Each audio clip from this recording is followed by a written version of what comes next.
वासरू आज जवळजवळ 300 ते 400 फूट वाघानं वड आणलेला आहे. माझं नाव दशरथ नामदेव जाधव.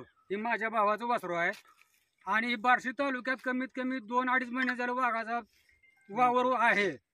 बऱ्याच घटना घडल्या त्या तरी वन विभागाने याची दखल घेतलेली नाही.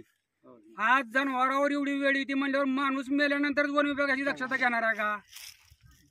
जर माणसावर ही वेळ आली तर त्याला जबाबदार कोण? वन विभाग राहणार आहे का? या ठिकाणी जर अशी परिस्थिती होत असेल वाघाविषयी तर माणसाविषयी काय करतील? जनावराला माणूसच मेला मग समजा ना, आमचं जीवनच हे जनावरावर असते.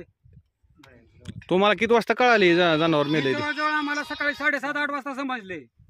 तिथे येऊन आम्ही प्रत्यक्ष बघतो तर जागेवर वासरूच नव्हतं. मग आम्ही तिथनं आल्यानंतर बघतो फरफडत आणलं इकडं. मग दिसलं आम्हाला, आम्ही इथं बघितलं येऊन समक्ष. आणि ह्याच्या अगोदर पण अशीच घटना घडलेली आहे सासवड्यात पण आमची इथं शेजारी माझी सासवडची आलेली आहे. वन विभागाने लवकरात लवकर या गोष्टीवर कारवाई करावी, अन्यथा आम्ही रास्ता रोको वगैरे आम्हाला करावं लागेल वन विभागाची. वन विभाग दखलच घेणे आमची.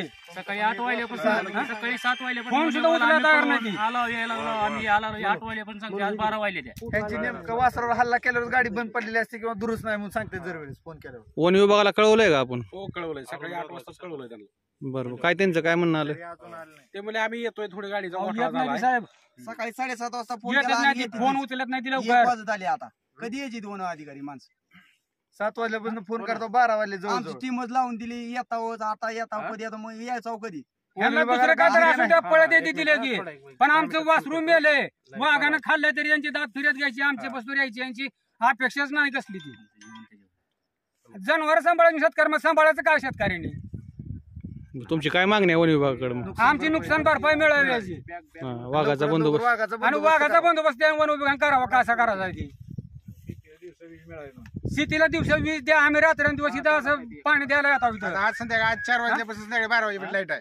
सगळ्याचं बरं नाही आता पाणी द्यायला यावं. वाड्याच्या कडेलाच किती वाजता 11:30 वाजेपर्यंत बागायचे खात सोडत होतो. सकाळी 7 वाजता इथं आल्यावर परत मला फोन यायला चालू झाला की बाबा तू कुठं आहे? तर मी म्हणतो मी वाड्यालाच आहे, शेतात आहे.